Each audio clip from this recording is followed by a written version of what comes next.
This is the Cubs Postcast, your instant game reaction for the Chicago Cubs.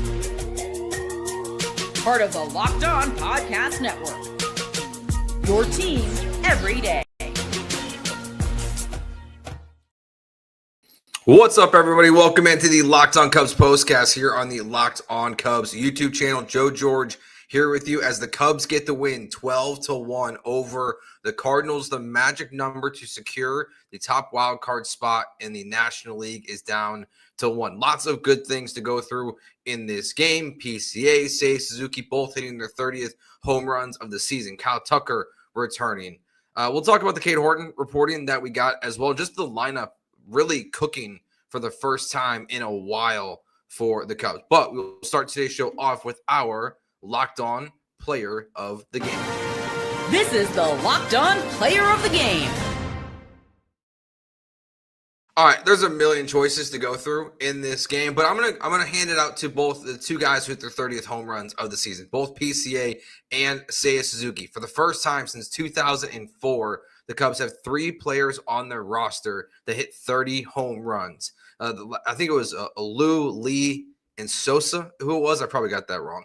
But the first time since 2004, PCA, not just the 30-30 club, the 30-30-30 club, 30 doubles on the season as well, the first Cub to ever do that. So they went out there and they did what they were supposed to do today against the Cardinals. That's why today is such a positive. The regular season coming down to an end, and really just the last 4 days for the lineup is really a good thing to see. To see this team going out there, scoring in multiple different ways. Today you get home runs from Michael Busch, Suzuki, PCA, and Nico Hoerner. I mean, Mikolas, 9 home runs he's given up to the Cubs this year. Yikes. I would be dreading looking at my rotation schedule if I was him next year, if he's on the Cardinals still, and trying to figure out when I don't have to pitch against the Cubs. Probably faking an injury. The Cubs own this guy.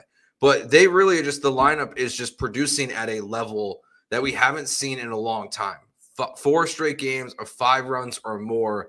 They really are going out there and performing the way you want them to see going into the postseason. There's a lot of other question marks around this team, obviously. We talked extensively last night about Shota Imanaga. Obviously, there's a lot of question marks going around about Cade Horton. What role is Kyle Tucker going to have in the postseason?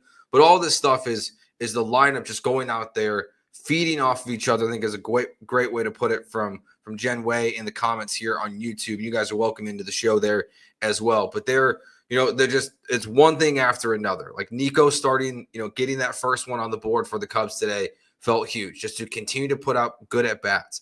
I don't think it's not just the power that seems to be back. Specifically, I mean, obviously Seiya's power is back. Like he is getting hot at the right time.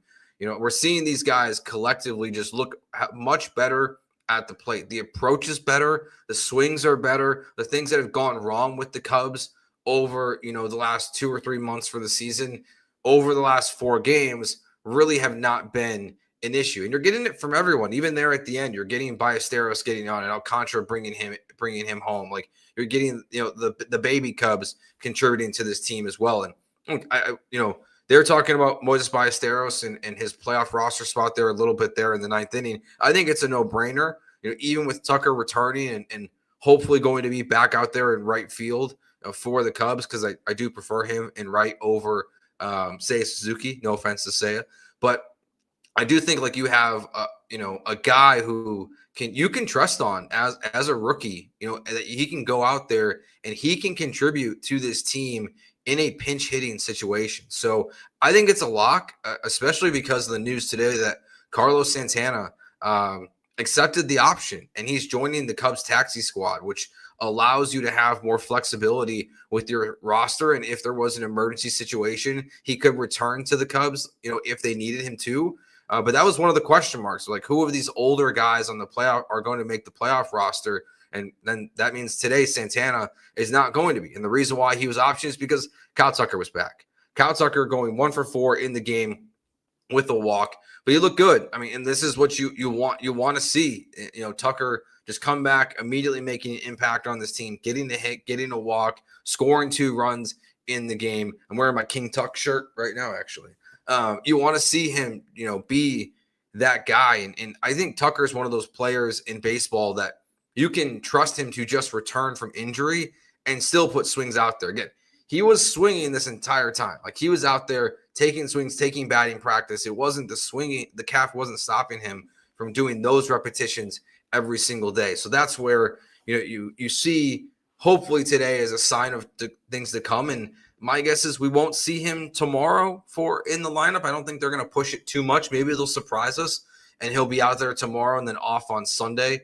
Or maybe we'll just play all 3 days. But I don't expect to see Kyle Tucker out there in 3 games, specifically if the lineup that, once they clinch this top spot, which could be by the end of the day if the Padres lose. But once it's officially clinched, I could see where Tucker and a lot of these guys our last show of the season, regular season postcast show of the season, might be the baby Cubs for sure. I think, in terms of the construction of the lineup, I think this is probably what we're going to see in the playoffs for the most part, especially obviously against the righty. I mean, Michael Busch is going to lead off. Nico should be batting second. Ian Happ has really done a good job in the 3 spot. I mean, 2 for 4 today with an RBI. I wouldn't change that. I would let that be. And then, giving Kyle Tucker the opportunity batting 4th to bring in those guys who all have been getting on base, specifically Happ and Nico. But I think that's probably the lineup we're going to see. I don't think they're going to move Happ down. And it's probably the best thing for the Cubs, to keep it, in my opinion, in what we saw, close to as, this lineup as possible. Obviously, it'll look a little bit different versus lefties, but I think where we're seeing, Matt Shaw batting 9th, Dansby Swanson batting 7th or 8th, depending if Carson Kelly or Reese McGuire is catching. Pete Crow-Armstrong batting lower in the lineup. All of those things are good. Like, I think that, we've seen Swanson have much more success lower in the lineup. PCA has had his best moments this season when he's been lower in the lineup. So with Tucker returning, and when you have Carson Kelly typically in the lineup, and we'll see him in the lineup most games in the postseason, because of, outside of the wild card series, there's more days off. So I don't think, maybe the wild card series, you go Kelly, McGuire, Kelly, if it ends up being 3 games. But I would frankly just start him every single day at Wrigley Field and catching the best guys that you have on the mound. And it seems like Cade Horton will be out there, even though the MRIs, the reports are not perfect with his rib injury. That's apparently from coughing. And there's some concerns. It seems like it's all systems go and pointing towards Cade Horton starting game 1 of the wild card series. So that to me is where the ultimate question of what's really going to happen is going to be that one today. All right, we'll take our break here. When we get back, we'll get to our turning point of the game, what you're talking about, and we'll get to your questions, comments, and Colin Ray's performance. That's all coming up next year on the Locked On Cubs postcast. Today's episode is brought to you by Rugiet. Guys, you've probably heard of Viagra or Cialis. Maybe you've even tried them. But if you're looking for something beyond the usual pill, it's time to meet Rugiet Go Long. That's exactly where Rugiet's Go Long comes in. It's not just another ED pill. It's a total game changer. The effects can last up to 36 hours. That's confidence all day, all night, and even into the next day. The process is simple. Connect with a board-certified doctor 100% online, and if prescribed, your treatment shipped discreetly right to your door. Ready to level up your confidence in the bedroom? Head to rugiet.com and use promo code LOCKEDONMLB for 15% off your first order. That's rugiet.com. Promo code LOCKEDONMLB. Make sure you use our code so that way they know that we sent you. This episode is brought to you by FanDuel. The NFL season is here, and FanDuel is making sure you're ready for kickoff with a can't-miss offer. Right now, new customers can bet just $5, and if your bet wins, you'll get $300 in bonus bets to use across the app. So are you ready to play? Download the FanDuel app now by visiting FanDuel.com to get started. That's FanDuel.com to place your first $5 bet.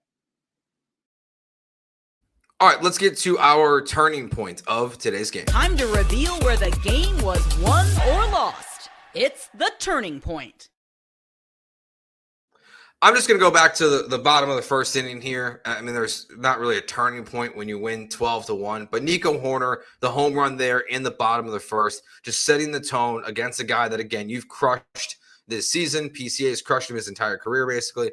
But Nico Horner starting the game off in the bottom of the first inning with the home run there, setting the tone for this lineup. That, to me, is where it was like, all right, the Cubs are going to win this game. And part of the reason why there wasn't much else of a turning point is because, well, Colin Ray was fantastic in this game. I mean, outside of Shota Imanaga's performance, which was obviously not good, in recent starts, you got really good performances from Jameson Taillon, Matthew Boyd. You've gotten good starts, obviously, from Cade Horton, even though it was only 3 innings. And Colin Ray adds to that one today, goes 5 2/3, strikes out 7 guys.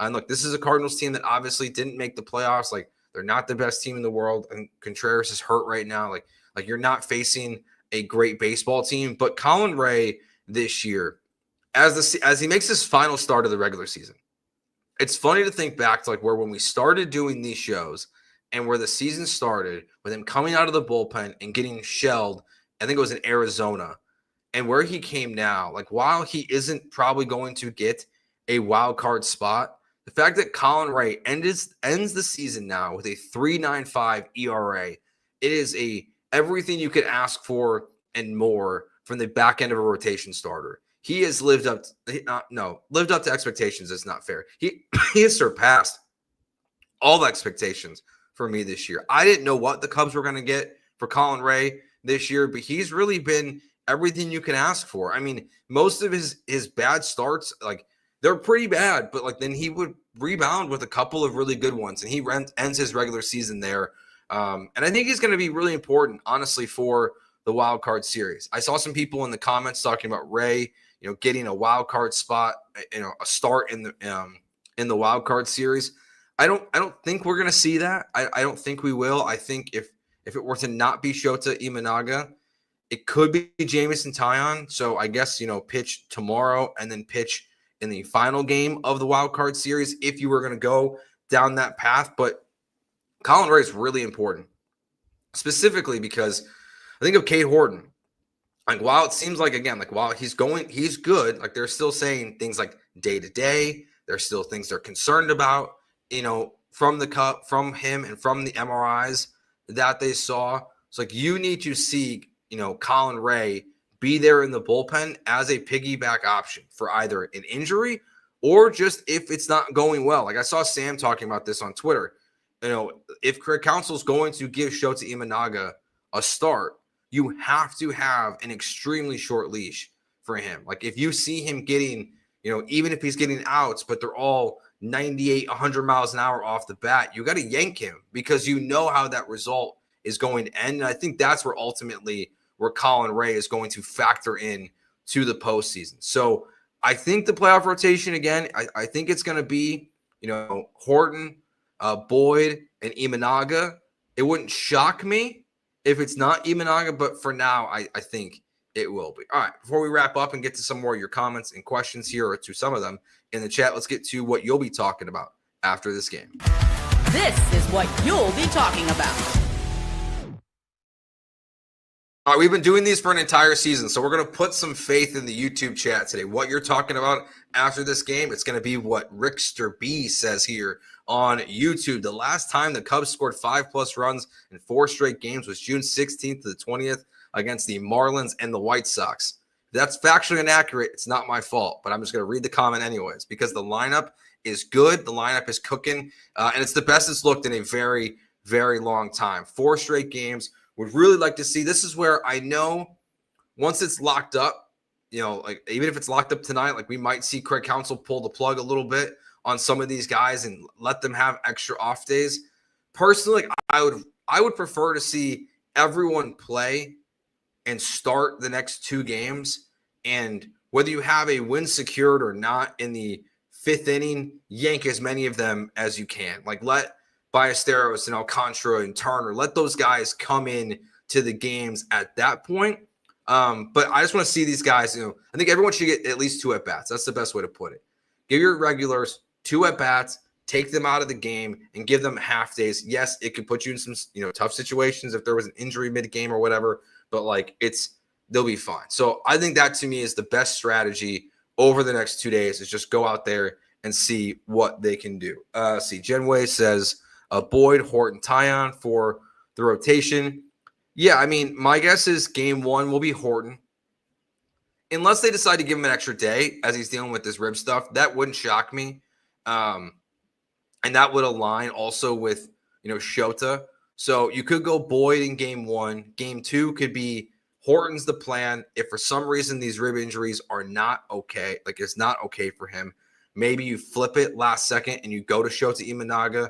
And then I think, I would go Tyon for the third game of a wild card series if the Cubs are able to get to that point. Whether I'd prefer if they just win 2-0 against the Padres and get ready to take on the Milwaukee Brewers in the first round of the playoffs. But, beggars can't be choosers, and we'll see what time the Cubs are playing next week. I do think it's fair. We're probably going to see the Cubs doing, the mid-afternoon game, I would imagine, with, the Yankees and the Red Sox playing in the wild card round, and then, potentially, I guess the Dodgers as well, I believe also. So we'll kind of wait and see.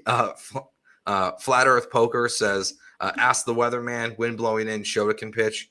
I guess. I think it's not just the home run ball that's, been hurting him a little bit. Like it's just overall hard contact that we're seeing against Imanaga. So that's where I wouldn't be like, I think, yes, if the wind's blowing in, I would be more encouraged with him on the mound.